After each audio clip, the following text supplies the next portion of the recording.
Hello there. Thanks for joining me again today.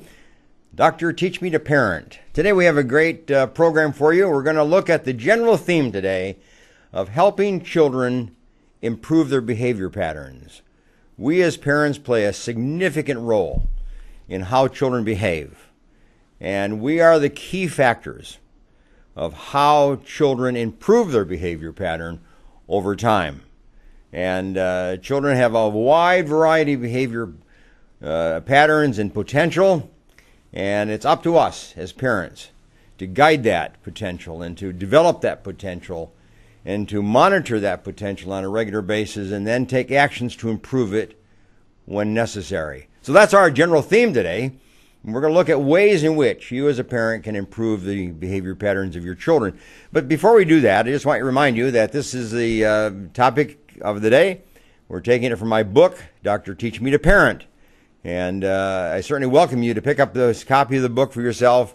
Barnes & Noble, Amazon, my website that is shown on the TV screen there, in various places. So you can certainly pick up that book, and I would recommend it. It's a great book as a guide for you as a parent in making sure you have positive parenting and intentional parenting with your children. Now today, let me put this in perspective. I do this each week, and I give you a little piece of poetry. And today I'd like to show you a little piece of poetry. This little picture with poetry on it hangs on our wall at home. And it's a good reminder. It's a good way to just kind of keep focus on what we are as a family and what happens in a family and the strength of a family and how to deal with issues that come up within a family. So it's a great little piece of poetry, and let me just read it for you. I'll emphasize a couple points in it, okay? Our family is a circle of strength and love. With every birth and every union, the circle grows. Every joy shared adds more love. Every crisis faced together makes the circle stronger. And that's the last part I wanted just to focus on. Every crisis faced together makes the circle stronger. And that's what family life is. Of course we go through crises. We've been through our crises in our family. And other people go through crises. Your neighbors go through crises. Your friends go through crises. We all have crises in our family of various kinds. But we come out of those crises stronger because we face the crisis together as a family. A crisis can never be faced alone. A crisis can never be faced in isolation. You can't withdraw and isolate when you're going through a crisis. It's a time to embrace your family, your extended family, your friendships, and people that can be of support and of help to you. So that's the nature of that particular piece of poetry. It's important that we grow stronger as a family through all the various events, births and unions and celebrations of various kinds, and particularly crises that come into our life as a family. Now, what I'd like to do is just kind of focus on one little aspect here in our first segment about how do you improve the behavior patterns of your children. There's a little formula that you can follow, and I think it's an important formula that you get a hold of and know how to do it and how to deal with it and apply it to your children in the home whenever you have a need for improvement. And that's basically all the time, actually. But here's the formula. First of all, you select a problem behavior. Now, kids have all kinds of behavior patterns. Some are very good. Some are excellent. Some are moderate. Some are very negative and not very pleasant at all. But you can't select all the various problems that a child has and work on them. You just can't do that. You select a behavior pattern, particularly for a younger child. For an older child, you might select 2 problem behaviors and identify them and sit down with the child and explain that the behavior pattern that we're going to focus on is inappropriate, it's not good for them in the long term, and it's something that needs to be changed, and that they need to work with you to alter that kind of behavior pattern because it's not in their best interest and it's certainly not in the best interest of the family. So when you select the problem behavior, you help the child know that you're doing this and why you're doing it and what the problem behavior is so that you get a cooperation, you work together. Okay, that's point number 1. Point number 2 is you focus on the selected behavior pattern, but you focus on the alternative, positive behavior. So if a child is bedwetting and you want to change that, you don't focus on wet nights, you focus on dry nights. You see, because that's the appropriate alternative behavior that you want to instill and you want to develop. If your child yells and screams in the house and that's not appropriate, you don't focus on that. You focus on talking and a moderate voice. And that's the alternative positive behavior that you want to, focus on. If it's homework behavior, you don't focus on the absence of homework or not doing homework. You focus on the child doing homework and working on it together, maybe you as a family or you as a parent working with the child or the child working alone, but you focus on the actual act of homework behavior because that's the appropriate behavior. So you select a problem behavior, but you really focus on the alternative positive behavior that you want the child to develop. See, what's important is if you punish a child for doing something inappropriate, all you're telling the child is, don't do that. But you never tell the child what to do. That's what praise and approval and instruction is all about. You tell the child what not to do, but you also have to then put into your formula and into your discussion with your child what it is that you want them to do. And that's the appropriate alternative behavior that you want to develop within your child's behavior patterns. Okay, so that's number 2. Number 3 is that you want to achieve a change of behavior that's stable before you move on and select another problem to work on. In other words, don't just do something for a couple days and then go to another problem and then a couple days later go to another problem. You don't do that because nothing will ever be accomplished and you'll feel defeated and you'll feel discouraged and you'll feel that you're ineffective as a parent. Or you feel like your child is impossible. No, you don't. You stay with the behavior pattern that you're working on and you get it to be a stable change. And that may take weeks. That may take months. But you stay with that until it is stable and it's been ingrained within that child's behavioral patterns. So then you're in a place to celebrate the change, celebrate the improvement, celebrate the fact that we've had this good positive change in their behavior. You're thankful for it, and then keep on reinforcing it, keep on rewarding it, keep for the next year, keep commenting, keep praising the child for the improved behavior, for the alternative improved behavior that you're working on.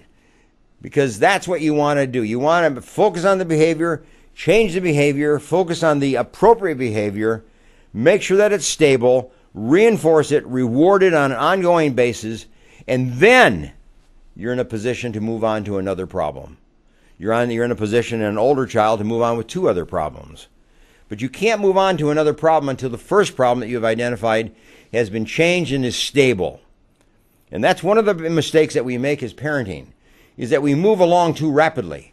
We go from one behavior to another, to another, to another, without ever getting change. We just kind of complain or we just talk about it.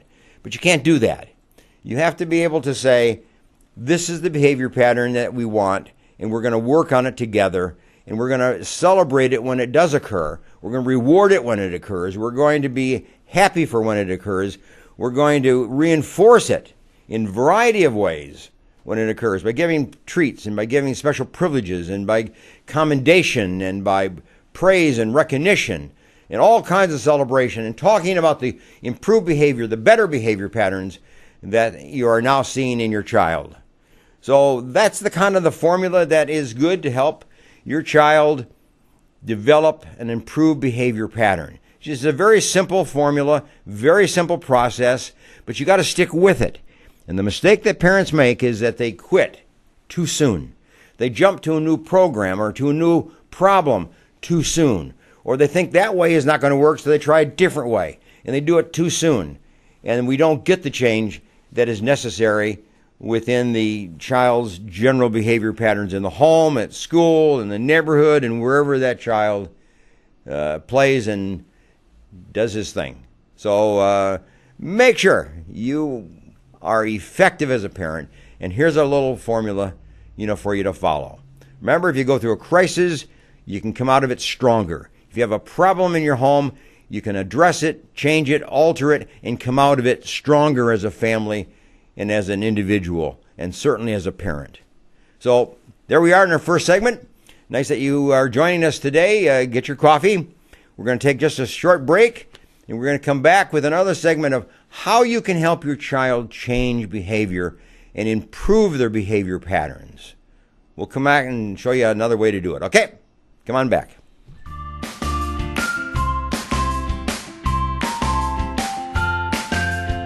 Green Gables Care Home is a 24-hour assisted living facility for the elderly, located in Clovis, California, offering spacious private and semi-private rooms which are wheelchair-approved, catering to the special person in your life who needs attention and wants to live in a loving home environment. The Green Gables Care Home has assisted living and secured homes for elderly persons with Alzheimer's, memory loss, and for your loved ones needing assistance with their activities of daily living. Call 559-307-0950 and visit GreenGablesCareHome.com.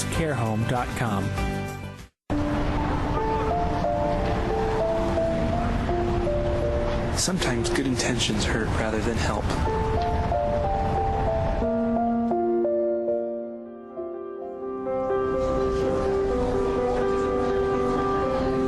For just $1.76 per meal, the Fresno Rescue Mission offers more than food. We offer hope.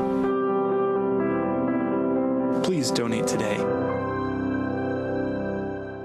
When you need a dentist who has a passion for superior aesthetics and comfort, you need Dr. Christopher Wong with Cedar North Dental. Call 559-432-4948 or visit cedarnorthdental.com.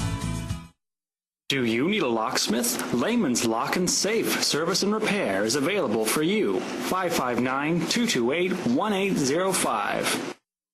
Choosing a Medicare plan can be difficult and frustrating.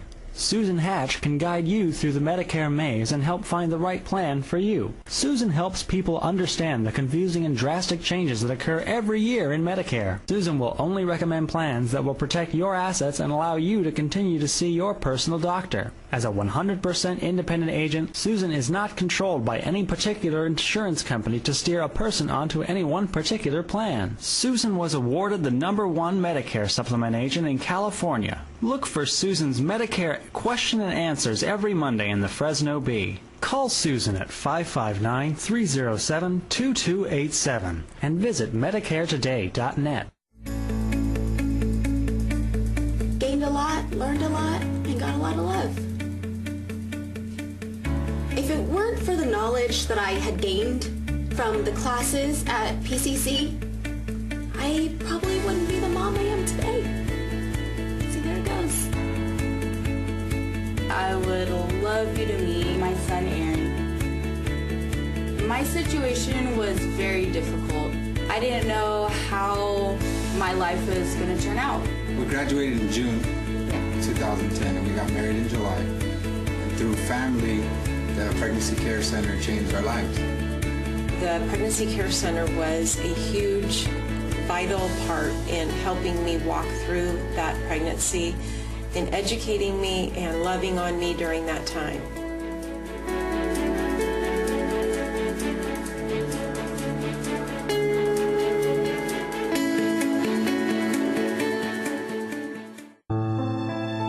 Fresno Rescue Mission's Rescue the Children program is a protected, secure environment providing emergency and long-term services to women at risk, abused, homeless, previously incarcerated, and women with children. The community provides women and their children a place to get away from destructive lifestyles, offering a place to heal, learn, and grow. Give to the Fresno Rescue Mission today.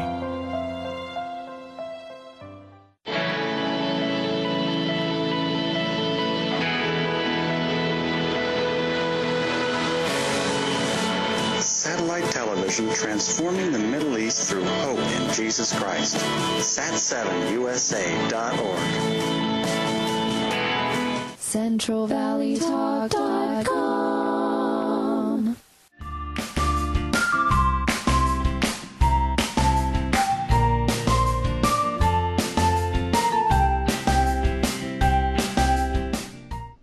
Okay, welcome back on our next segment of Dr. Teach Me to Parent. We've been talking about this general theme today about how you can improve the behavior patterns of your children, what you can do, some of the strategies you can employ as a parent to improve the behavior patterns of children. Now remember, children behave positively. They have many good, positive behaviors. You want to commend them, reward them, praise them, talk about them, celebrate them. They have behavior patterns that are just reasonable, just kind of normal. Those need comment too. Those need commendation. And then there are behavior patterns that need to be changed. And those need the confrontation. Those need the sit-down talk and say, this behavior pattern is inappropriate.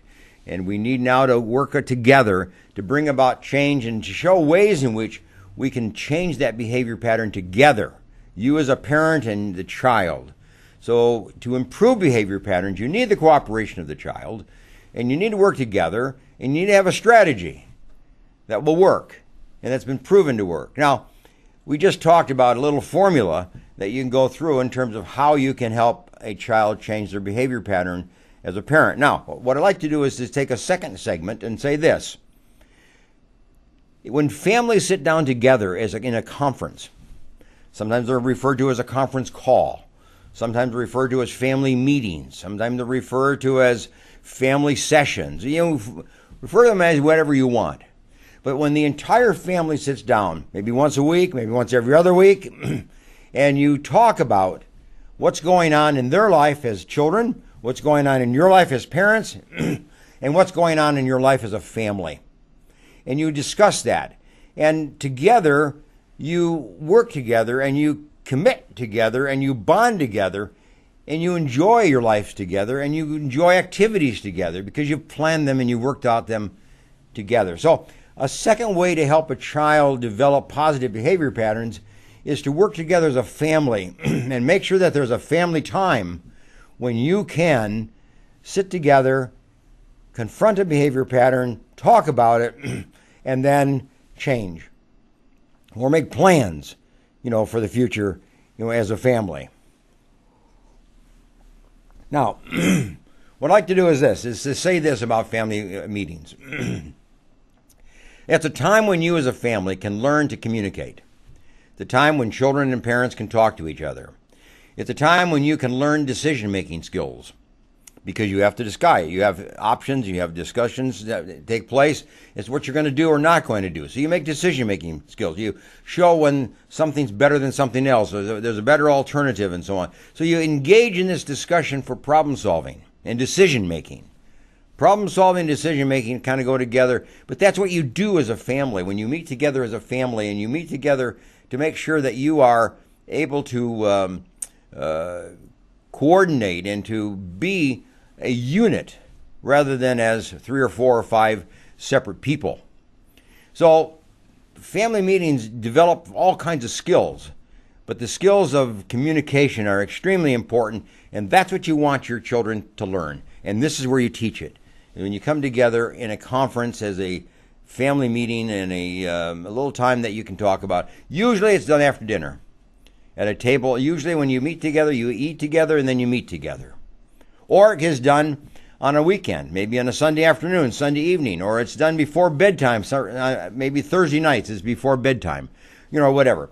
But it's a special time that you call to the family together, and you do it routinely, every week, every other week, and you stick with it in a routine kind of way. It's very important that you build a routine in this area of your life as family.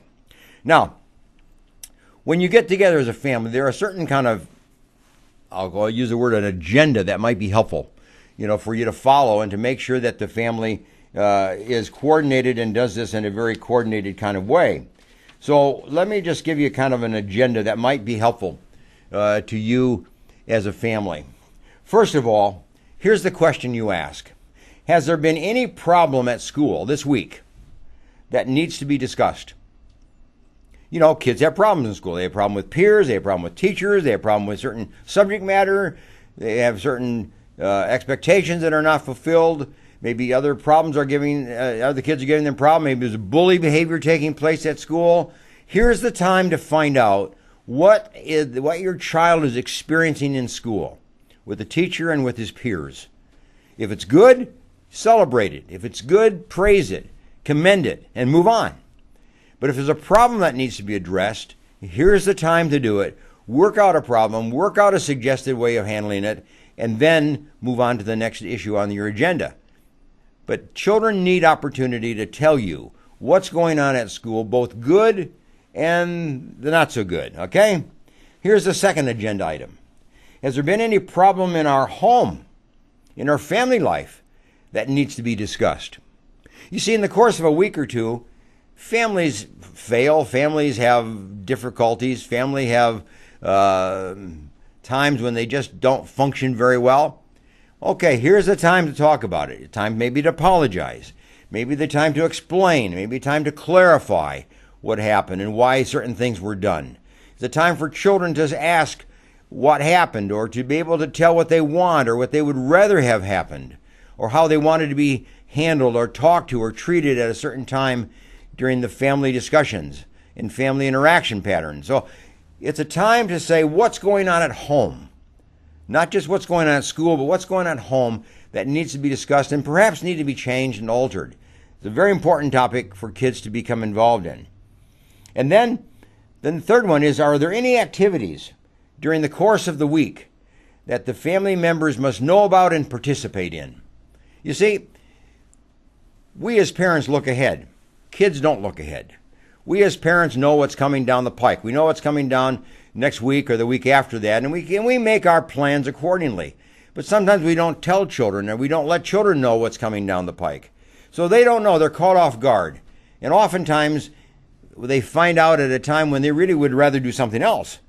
And it's our fault because we haven't prepared them. We haven't told them ahead of time what is coming down the pike, what the expectations are. Now, I suggest 3 ways of prioritizing activities in a family.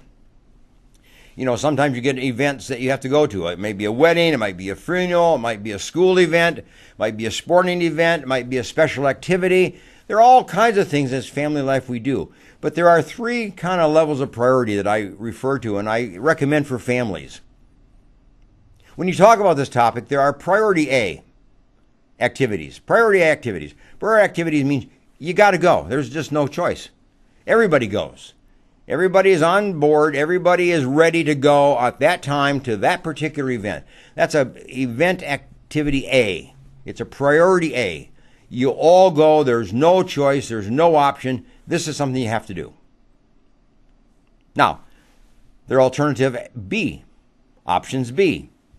B are the activities that you can go to if you'd like, but you don't have to go. It would be best if you went. It would be preferred if you went. It would be a better decision to go together. But if you can't, if you have something else that conflicts with it, you're doing something else, go for it. That's okay. And then there are priority C events and activities, and those are the ones that doesn't really matter. If you go, fine. If you don't go, that's all right too. It's totally a choice kind of thing. And kids can learn to live with priorities A, B, and C, because not everything is an A, and not everything is a C priority. So you want to give the kids that kind of knowledge and a skill of thinking through their life options. And they're going to do this throughout their entire life, making these kind of decisions of what's important and what's less important, and then how you handle those kinds of things. And then, fourthly, are there any activities? Here's what you need to discuss as a family. Are there any activities that a family member would like to do in the coming week or coming month? You know, there may be things that kids would like to do. There are things that you as parents would like to do. There are games that you'd like to attend. There are special events you'd like to go to. There may be some recreational event you want to go to. Maybe a concert you want to go to. This is the time to put it on the table. This is the time to plan ahead. This is the time to say, I would like to go to this event. It's coming up, and you can talk about it as a family. Maybe others would like to go. Maybe you'd like to all go as a family. But whatever it is, are there any activities, are there any events that, as a family, you would like to do, or any one member of the family would like to do in the week ahead, or the 2 weeks ahead, or the month ahead? So this is a time to make sure that you get future planning in place, and so that you can prepare for it and be ready when that time, comes. And then, are there any areas of praise? That's the next point. Are there any areas of praise? Children do good things. Parents do good things. Families do good things. It's time to recognize that. Praise it. Make commendations. make celebrations, just times of joy, because you've experienced some kind of success, or you've experienced some kind of positive event, or you've achieved something, or you've succeeded in something that needs to be celebrated. Kids need to be able to celebrate their positive events in front of the family. Maybe a grade, it might be an assignment, it might be a speech that they gave in class, it might be a project they worked on. You know, so many things that kids do, and we just kind of overlook it. But we need to stop and say, I'm proud of you for what you just did. I'm proud of you for that project. I'm proud of you for the way you handled that event. Celebrate good stuff that goes on within, family life. And then lastly, in number 6, are there any areas or any relationships in the family that need to be improved? In other words, how are we functioning as a family? How are we doing as a family? Do we need to improve ourselves? Do we need to do something to make us as a family function better? It's not just can we change the behavior pattern of one of the children. It's also how we can change the behavior patterns of us as a family and how we relate to each other, how we interact with each other, and how we treat each other and behave towards each other. So are there any ways that as a family we need to alter our behavior patterns and do things differently? Kids have examples of that. Kids have recommendations for that. Kids have their feelings and their opinions. This is the time for kids to voice and for parents to listen. Remember, an effective parent listens to their children. And this is the place to listen to your children. This is the time to listen to your children. And it's a constructive time. It's a time when your children can be recognized and feel that they have worth and they have value and that they have voice within the family and within their general community. So give them voice. Give them opportunity to be on top of things.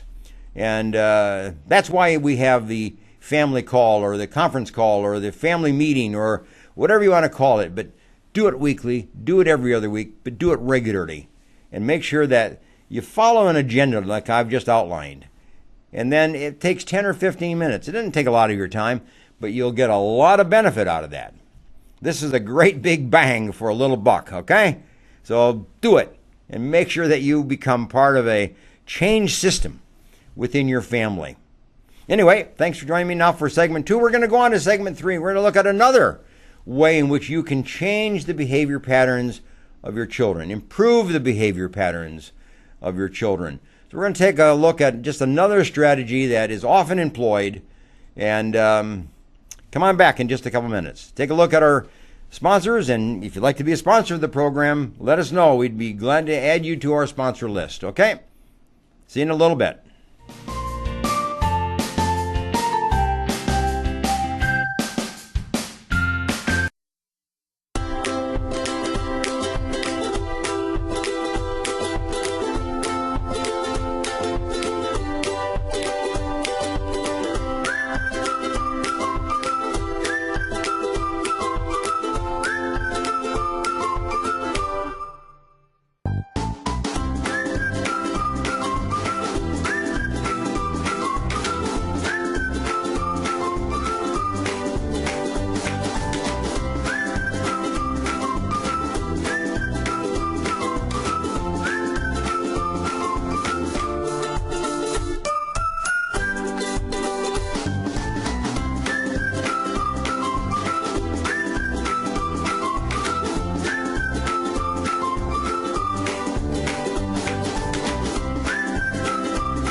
This program is brought to you in part by Avante Health. Sound mental health is an important foundation to productive living. Happy employees are productive employees. Employers have the option to carve out the mental health component of their general medical plan to Avante, a fully insured specialty health plan focusing on mental health, substance abuse, and employee assistance programs. Avante offers full service benefit management, from eligibility determinations to in-house claims processing. Avante can handle all aspects of your benefit benefit management needs. Avante Health provides EAP mental health services to the employees and families of local and national companies, businesses, and governmental agencies. For more information, call Avante Health 800-498-9055. 800-498-9055. Visit AvanteHealth.com. Dr. Alan Hedberg is proud to have Avante Health as a sponsor of this program.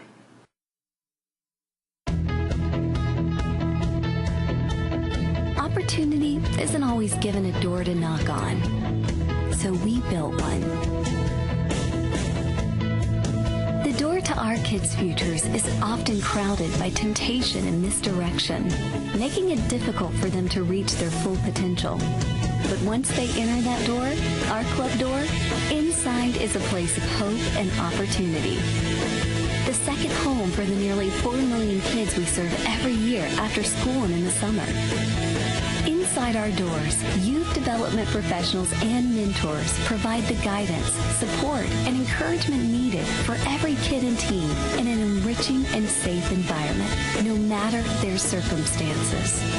Boys and Girls Club set the standard as the #1 advocate for youth during the out-of-school time. We assure success is within reach for all kids and teens in America, with club members on track to graduate from high school with a plan for the future, demonstrating good character, and living a healthy lifestyle. We're leading America's youth, fostering success well beyond the basketball court through hundreds of programs, from robotics to the culinary arts, providing unlimited opportunities for those seeking. This hope and opportunity builds character, creates leaders, and helps all kids define their future, ensuring young people find their passions, reach for their dreams, and achieve their full potential. Much can be found inside our 4,000 doors nationwide and on military installations around the world. Boys and Girls Clubs is the opportunity for all kids, and our doors are open. Great futures start here.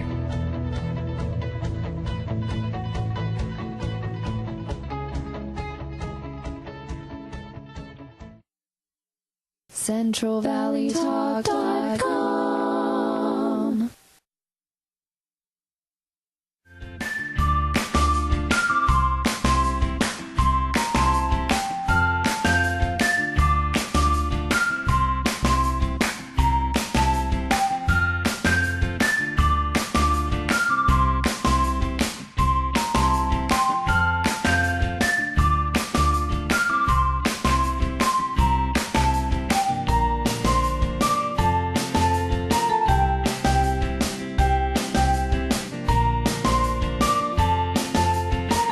All right, thanks for coming back and joining me for the third segment here. We've been focusing on this general question about how do you improve the behavior patterns of your children? And what are the strategies that you can employ as a parent? And what are some of the ways that you can work together with the child or with your children to be an effective parent and alter the behavior patterns for the good of your children? Obviously, they behave well much of the time. Probably 80% of the behavior patterns are good, maybe 90%.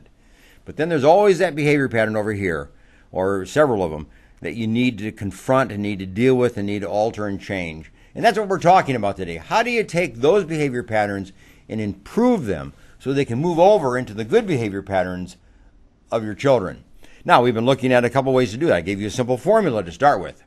Just kind of a very basic couple steps that you can follow in terms of doing this and doing that to make sure that your child is confronted with the inappropriate behavior, but is given opportunity now to work with you to develop the appropriate behavior patterns. And you focus on what you want to see developed, not on what you don't want. So you focus on the alternative acceptable behavior pattern.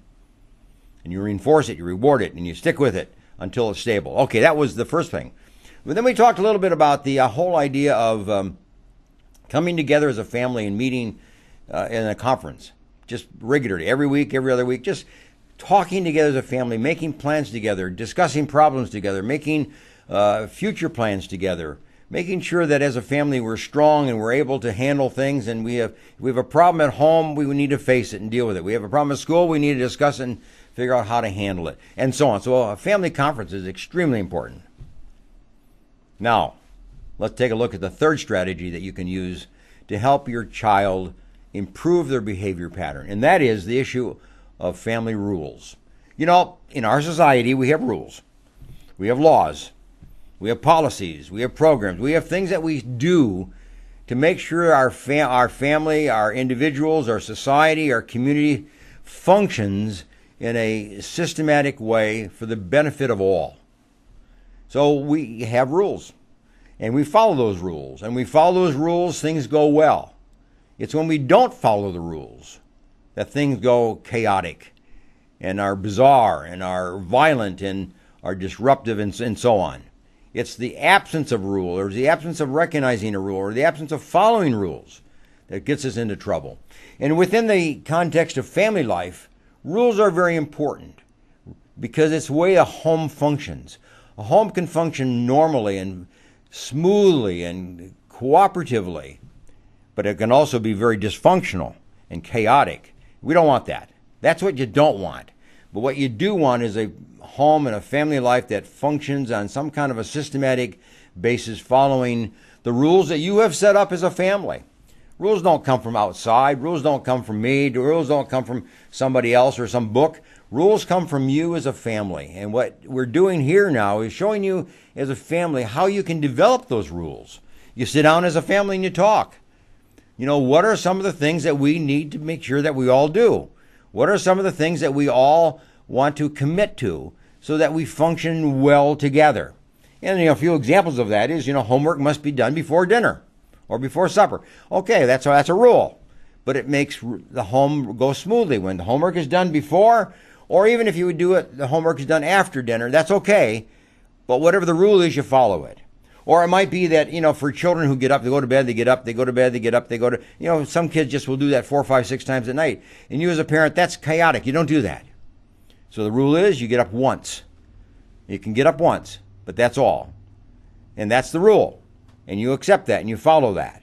Or it might be that you have a rule with kids that are bickering and they fight and they compete with each other and they're unkindly towards each other. The rule might be you don't fight, you don't bicker, but you talk kindly, you talk friendly, you talk gently to each other in a lower voice. That's a rule.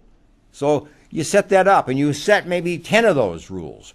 But they come from the children, and they come from you as a parent. You work together and develop whatever rules it is that you want to develop in your home. It's your home. It's your rules. It's our community. The community sets the rules. It's our state. The state sets the rules. It's our country. Our country sets the rules. But in your home, you set them.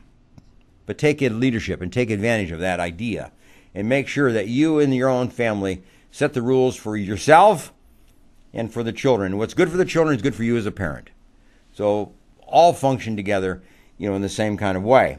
Okay, that's very important. Now, you also have to then focus on the behavior patterns that you want the child to develop, what you want them to do, what you want them to engage in. You don't focus on behavior problems that you don't want, because that's just kind of negative. And now you'll be complaining and you'll be sarcastic and you'll be critical all the time. Punitive, if you will. But no, you have to recognize that for every negative behavior, there's a positive alternative. And what is that? And that's what you focus on in your rule building. You focus on the expectations that children are going to behave in the appropriate way, not the inappropriate way. So you have to make sure that your rules are on the positive, put the child in the positive direction. But then also remember that children have different ages. And sometimes a rule for one child is not applied to another child just because of age difference, or boys are different from girls. So you might have to have rules for child A and child B and child C. And if that's the case, fine, just have different rules. And the rules that have to be enforced are the ones that apply to that particular child. If your children are all about the same age and they're all functioning in about the same way, yeah, you might have one set of family rules. That may be adequate. But you have to decide as to whether you need a special rule for one of your children or two of your children just because of certain circumstances and special circumstances that prevail, for that particular child. Don't make too many of them. Keep them simple. Keep them straightforward, but you need to enforce them. You need to follow them. And what's good for the child is good for you as a parent. If the rule is for the child, the rule is for you as a parent as well. You can't get around that idea, okay? And then lastly, you got to put some teeth in them. You got to put teeth in the rules. In other words, if you violate the rules, there are certain consequences. If you adhere to the rules, there are certain consequences. Those are positive. Those are joyous.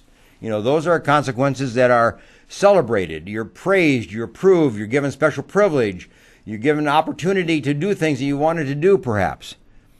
Where if you don't do the behavior patterns, if you don't follow the rules, you violate the rules, then the consequences may be quite negative. Maybe bed early, or maybe you don't have use of your cell phone for a day or 2 or 3.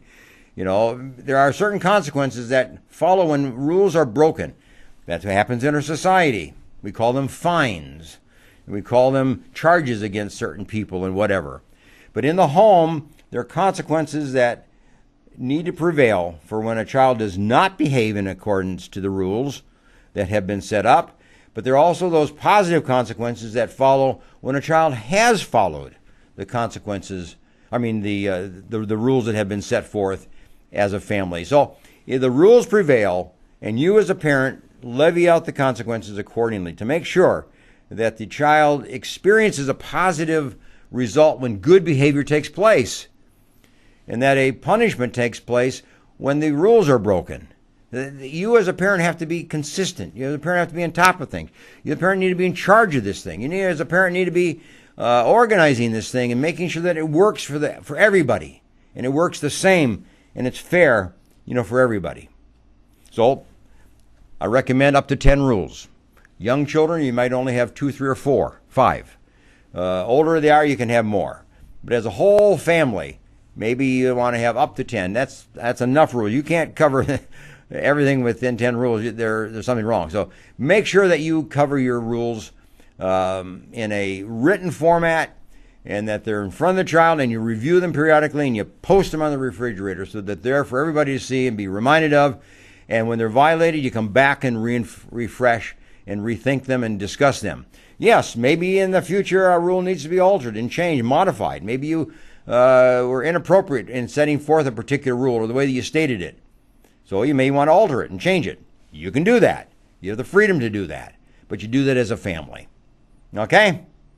So thanks for being with me now in this segment as we look at ways to improve the behavior patterns of our children. And now we've just looked at rules, and we looked at the issue of family conference time, and we've looked at a formula, to deal with and working with our children to make sure that we can help them behave as best as possible so they enjoy life and they enjoy the benefits of good behavior. And now, last segment, take a little break. We're going to come back, and I'd like to just go with you a pledge for a parent pledge, that if you make a pledge, this will help your children behave well and improve their behavior patterns. So let's take a look at the parent pledge when we come back. See you in a bit.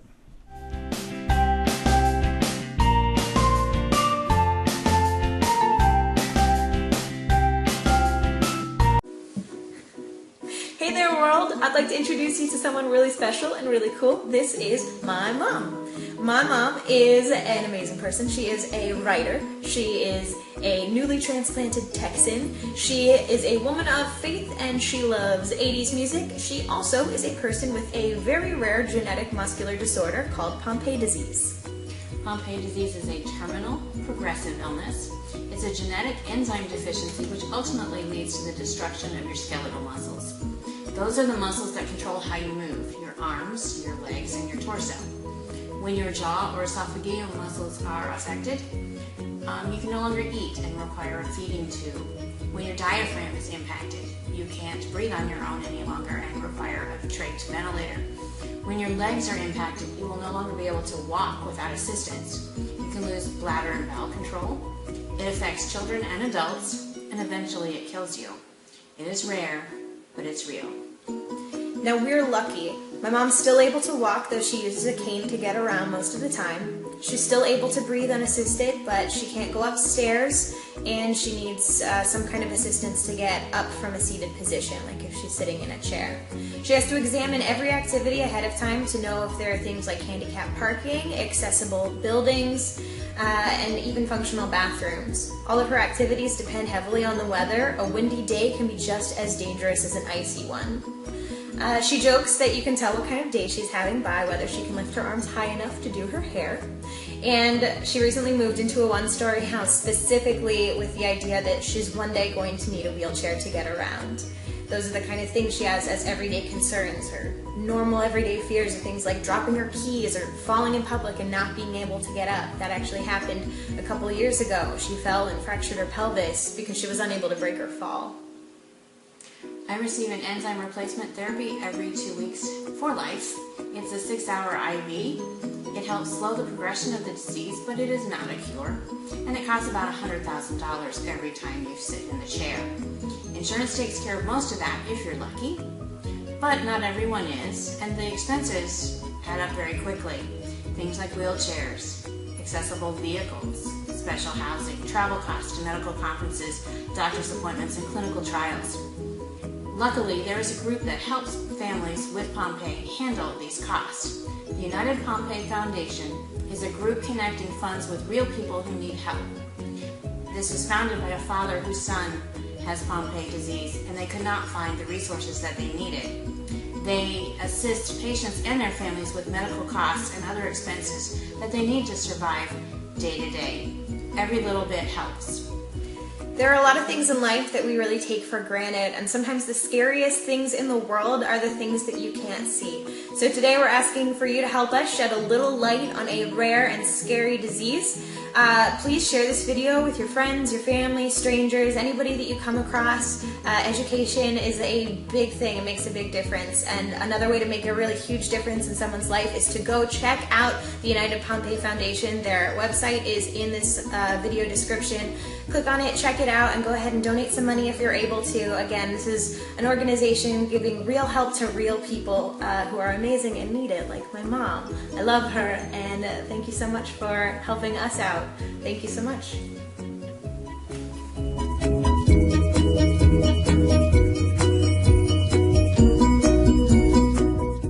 CentralValleyTalk.com.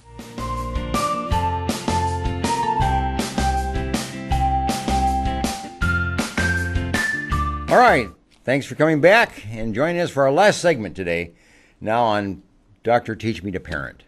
We've been talking about ways in which you as a parent can improve the behavior patterns of your children. Very important task to undertake. They're dependent upon you as a parent. You're the primary teacher. You're the first teacher that your children have. And you want to be effective, you want to be productive in your teaching abilities and your teaching style. And making sure you're very intentional and very positive yourself. And then that would spread over on the children. And to help you do that, we've looked at a couple strategies that you can use to improve the behavior patterns of your children. And the last segment, is a very important one. We look at setting up rules in the home, because that helps kids behave properly. Having time as family discussion, very, very important. Having kind of a strategy, a definite system of being able to confront an inappropriate behavior, change it to a positive behavior, and reinforce it and develop it and stabilize it within your child's behavior patterns. Now, here's the last segment. And what I'd like to do is to kind of look at what I call the parent pledge. If you're going to help your children behave appropriately and improve their behavior patterns, you as a parent have to look at yourself as to how you behave and how you function as a parent in the home and outside the home for that matter. So I developed with a number of parents whose children have had difficulty. Some have been in drugs. Some have been in a variety of social inappropriate behavior patterns. This kind of idea of a parent pledge, and I've just kind of identified it, and I'm going to walk it through with you and help you see some of the ways in which you as a parent can pledge to be an appropriate, a positive, and effective parent, to your children. Okay, number one, communicate with your children. You got to communicate with them. That means you're listening as well as speaking. That means you're speaking their language and you're listening to their language, and you are attentive. You're eye to eye. You're face to face. You have an opportunity to just listen to the opinions and the ideas that are expressed by your children. This is the time to listen to your children. Remember what I said earlier. Effective parents listen to their children. And as you make a pledge that when your kids speak, you listen. And you're going to do whatever you can to draw your kids out so they will speak and share with you their feelings and their thoughts and their ideas. Okay, that's number one. And then number two is respond to your children who are going through a problem. Remember in the poetry I gave you in the early segment of the program today, sometimes you go through a crisis, you go through it together. But the important thing is that you respond. That means you do it intelligently, you do it rationally. You don't just react. React is emotional. React is yelling and screaming and being out of control as a parent. But when you respond to your children who are in trouble or respond to a time of difficulty in your children's life, then you'll do it more calmly. You'll do it more systematically. You'll do it more gently. And you, in a reasonable way, you will, together with your child, will work out a problem. You work out a solution. You work out a strategy. You work out a plan, for the future. So respond, don't react, okay? And then number three, you got to educate yourself. You got to educate yourself about drugs. You got to educate yourself about whatever your children are doing that's inappropriate and irresponsible and antisocial. If it's drugs, you've got a responsibility to be educated about drugs. You read, you go to seminars, you talk to other parents, you talk to other people who know the topic, and you educate yourself so that you're on top of the topic. And then you can guide your child in terms of the dangers of drug use. There's no good comes out of drug use. It's only danger. So the point is you have to learn what those dangers are. And there's really no learning in terms of what's good. It's only what will be the inappropriate or the ineffective or the most dangerous part of drug use. So you got to understand that, and you have to educate yourself in regards to that. Okay? And then next, you have to kind of monitor your child. You got to monitor your children's behavior patterns. You got to monitor the friends that they hang around with. You got to monitor where they go. If your kids are walking the mall, you need to be on that mall periodically and see what's there and what's going on. If your children have 4 or 5, 6 friends, or even one friend, you better know those friends. You better know that friend. You better understand what that friend and where they come together and what they do and what kind of value system the friends have. Are those value systems the same value system you have as a family?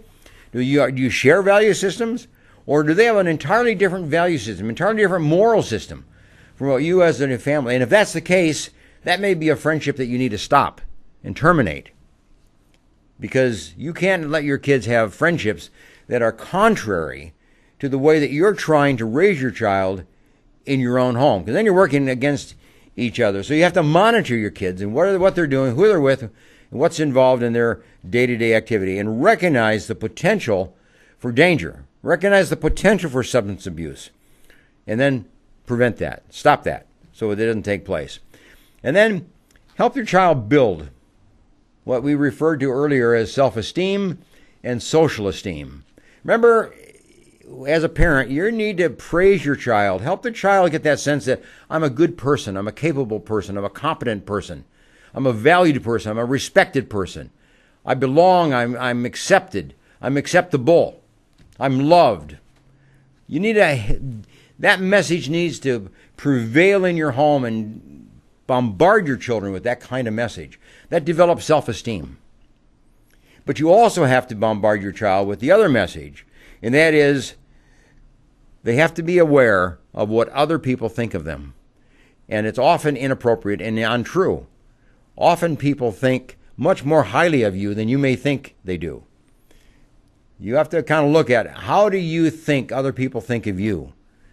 And sometimes you're wrong on that. Maybe people think well of you. Maybe people think well of your children. And you need to convey that to your children. You need to tell your children that you heard the teacher say, or you heard a friend say, or you heard somebody else say something good about your child. Pass that on so the child gets that sense that other people think well of them, not ill of them. Okay?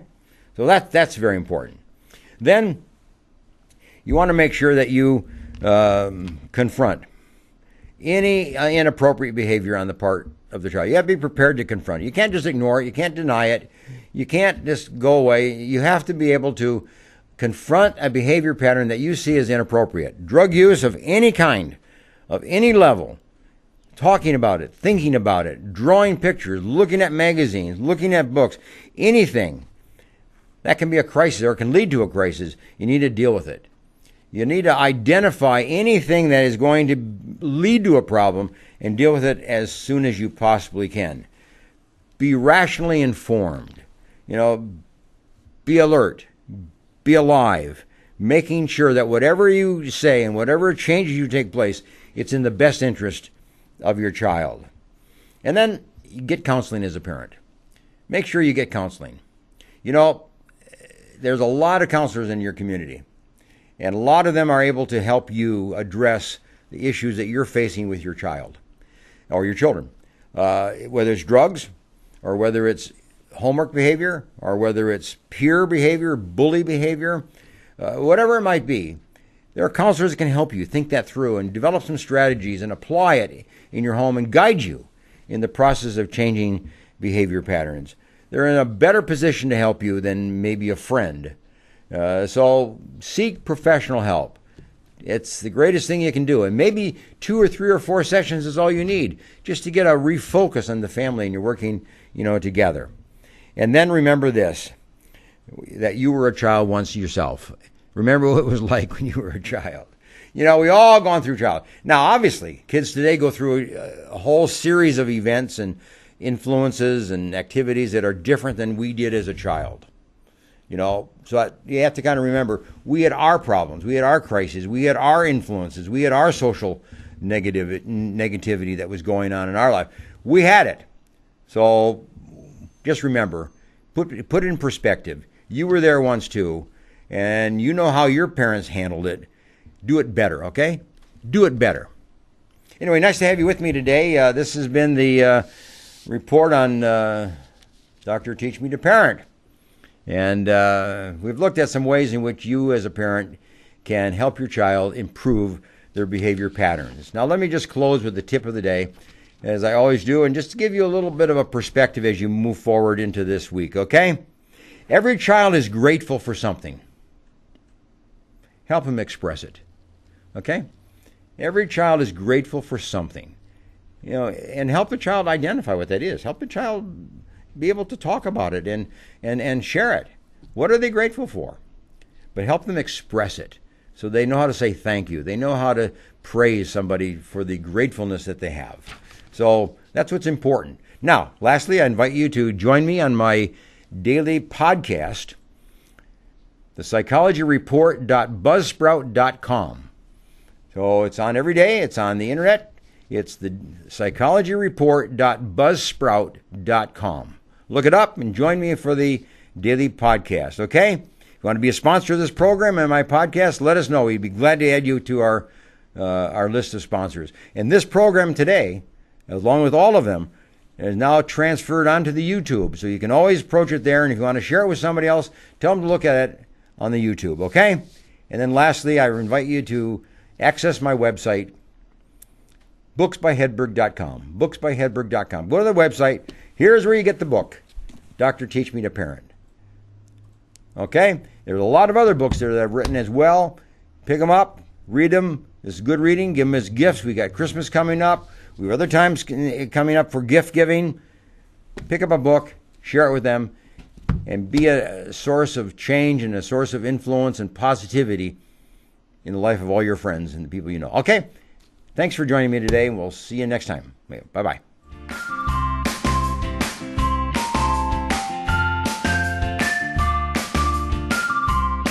Green Gables Care Home is a 24-hour assisted living facility for the elderly, located in Clovis, California, offering spacious private and semi-private rooms which are wheelchair-approved, catering to the special person in your life who needs attention and wants to live in a loving home environment. The Green Gables Care Home has assisted living and secured homes for elderly persons with Alzheimer's, memory loss, and for your loved ones needing assistance with their activities of daily living. Call 559-307-0950 and visit GreenGablesCareHome.com.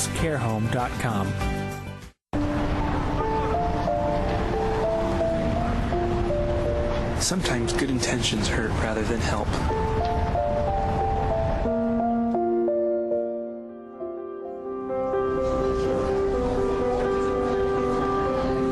For just $1.76 per meal, the Fresno Rescue Mission offers more than food. We offer hope. Please donate today. CentralValleyTalk.com.